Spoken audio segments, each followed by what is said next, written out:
Ya, bismillahirrahmanirrahim. Assalamualaikum warahmatullahi wabarakatuh. Minasang, sensei mau lanjutkan ya tentang onomatope yang sebelumnya sudah sensei jelaskan. Nah, ini adalah jenis onomatope yang kedua, yaitu namanya adalah gitaigo ya. Ini kanjinya gitaigo dan ini adalah cara bacanya gitaigo ya. Dan ini adalah romajinya. Kalau misalnya minasang masih bingung baca ininya, bisa baca ini ya, gitaigo. Apa sih gitaigo gitu ya? Nah, gitaigo ini adalah kata-kata yang secara tidak langsung menggambarkan suatu keadaan fenomena yang tidak berhubungan dengan bunyi, tetapi secara simbolis berbunyi. Jadi gini, sebenarnya ini nggak ada bunyinya, tapi kita umpamakan seperti ada bunyinya. Tapi sebenarnya dia tidak berbunyi. Kira-kira seperti itu ya bahasa sederhananya ya. Jadi gitaigo ini adalah kata-kata yang secara tidak langsung dia menggambarkan fenomena yang nggak ada hubungannya sama bunyi karena dia tidak berbunyi, tapi secara simbolis atau seolah-olah dia ada bunyinya, kira-kira seperti itu ya. Nah, gitaigo ini secara umum dibagi dua ya minasang ya. Ada si gitaigonya itu sendiri dan yang kedua adalah gijogo ya. Jadi ada gitaigo dan ada gijogo. Nah, kita akan lihat perbedaannya apa sih gitaigo dengan gijogo ya. Oke, yang pertama gitaigo. Ya, apa sih gitaigo? Ya, gitaigo ini adalah kata-kata yang menggambarkan keadaan, kondisi atau perilaku dari luar dan terasa oleh indera manusia selain pendengaran. Ya, jadi kalau yang disebut dengan onomatope adalah tiruan bunyi atau bunyi tiruan gitu ya, tidak semua onomatope itu bisa didengar. Tapi ada juga onomatope yang ternyata itu bisa dirasakan. Gitu ya. Jadi bisa dirasakan tapi bukan didengar gitu ya. Karena apa? Karena memang nggak ada bunyinya. Seolah-olah gitu ya, hanya seolah-olah berbunyi. Nah, contohnya apa sih? Contohnya ini, pika-pika. Ya, contohnya adalah pika. Pika-pika itu apa sih? Pika-pika itu kalau diterjemahkan ke dalam bahasa Indonesia adalah kilau-kilau gitu ya. Nah, kilau-kilau itu seperti misalnya kalian melihat bintang yang gemerlapan di malam hari gitu ya, itu pika-pika, kilau-kilau gitu ya, atau berkilauan, kira-kira seperti itu. Lalu ada onomatope yang keduanya yaitu adalah boro-boro. Apa sih boro-boro? Boro-boro itu adalah compang-camping. Coba deh perhatikan, kalau misalnya kalian melihat seseorang di jalan menggunakan pakaian yang maaf gitu, tanda kutip, misalnya compang-camping gitu ya. Sebenarnya itu kan nggak kelihatan nggak terdengar sama kita. Ada suara compang-camping gitu kan tidak terdengar, tapi itu terlihat oleh mata dan terasa di dalam perasaan kita bahwa orang itu memakai atau menggunakan pakaian yang compang-camping gitu ya. Nah, bahasa Jepangnya itu adalah boro-boro. Nah, ini pika-pika dengan boro-boro ini juga termasuk ke dalam onomatope minasang ya, termasuk ke dalam bunyi-bunyi tiruan. Walaupun sebenarnya bunyi itu yang harusnya terdengar ini tidak terdengar, tetapi dirasakan atau terlihat oleh mata misalnya gitu ya. Jadi ada pika-pika yang artinya adalah kilau-kilau atau berkilauan, dan juga ada boro-boro yang artinya adalah compang-camping gitu ya. Oke. Lalu contoh yang lain gitu ya. Contoh yang lain dari gitaigo yang ada yang ketiga ini ya, ada bisho-bisho ya. Bisho-bisho. Apa sih bisho-bisho? Bisho-bisho ini kalau diterjemahkan ke dalam bahasa Indonesia adalah basah kuyup. Nah, bisho-bisho. Kalau misalnya dalam bahasa Indonesia sih nggak ada ya onomatope dari basah kuyup. Kalau misalnya kita ngelihat orang kehujanan basah kuyup ya kita bilangnya orang itu basah kuyup gitu ya. Jadi tidak ada bunyi onomatopenya gitu ya. Kalau misalnya kilau-kilau, compang-camping itu memang ada bahasa Indonesianya gitu ya. Lalu yang berikutnya ada ga gitu ya. Ga ini artinya adalah berputar-putar. Ga ini adalah artinya berputar-putar.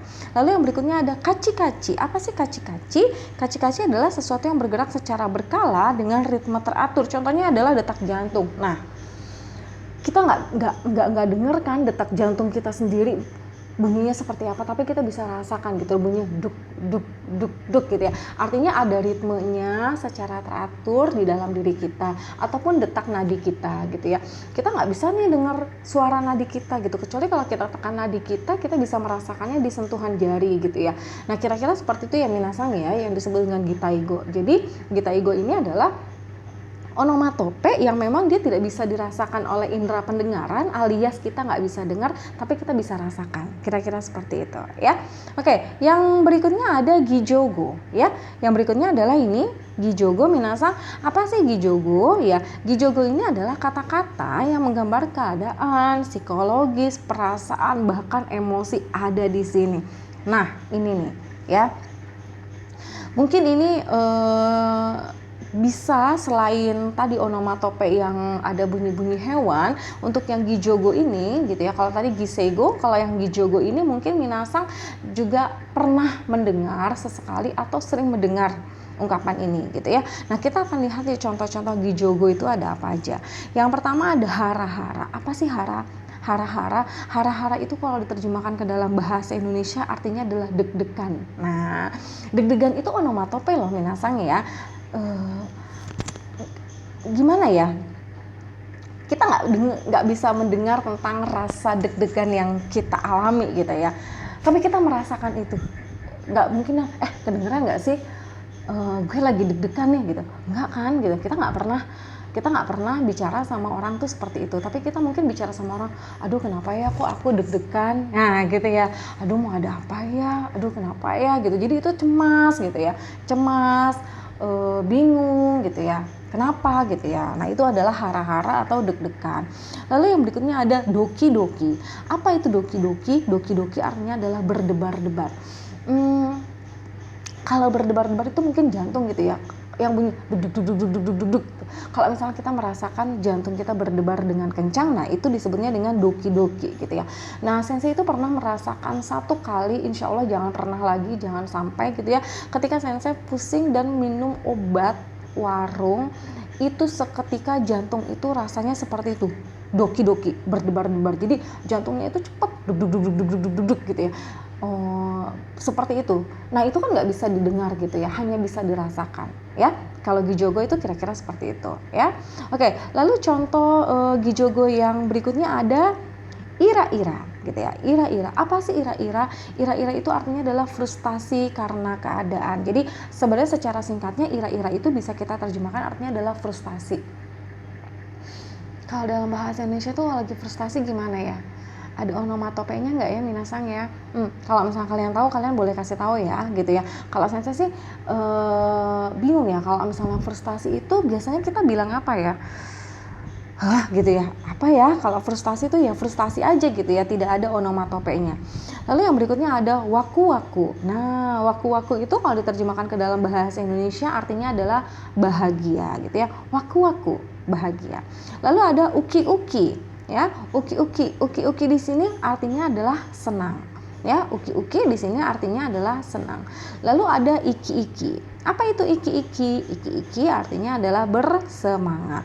Dan yang terakhir adalah kangkang. Kangkang di sini artinya adalah marah besar. Ya. Minasang, sampai di sini minasang pasti memahami tentang onomatope, bahwa onomatope itu satu, dia adalah tiruan dari bunyi. Yang kedua, onomatope ini pasti katanya berulang. Ira-ira, waku-waku gitu ya, uki-uki, hara-hara gitu ya, wang-wang gitu ya, tadi ya cucu gitu, kira-kira seperti itu. Jadi kata-katanya itu berulang gitu ya. Lalu yang berikutnya adalah bahwa onomatope ini ternyata tidak hanya bunyi tiruan yang bisa didengar oleh telinga, tetapi juga diibaratkan seperti bunyi tiruan, padahal dia tidak terdengar tapi dia dirasakan di dalam diri kita ya, kira-kira seperti itu. Oke, lalu masih ada lagi contoh gijogo yang lainnya. Ada ini nih, minasang, musyakusha. Musyakusha artinya adalah jengkel. Jadi kalau misalnya minasang lagi merasakan perasaan jengkel, minasang bisa bilang, musyakusha gitu ya. Musyakusha artinya lagi jengkel gitu ya. Lalu ada muka-muka. Apa sih muka-muka? Muka-muka di sini artinya adalah muak gitu ya. Muka-muka di sini artinya adalah muak. Lalu yang berikutnya ada zoku-zoku. Zoku-zoku artinya menggigil atau merinding ya, menggigil atau merinding, zoku-zoku gitu ya. Lalu ada ciku-ciku ya, lalu ada ciku-ciku. Apa sih ciku-ciku? Ciku-ciku ini artinya adalah sakit mata atau perih mata.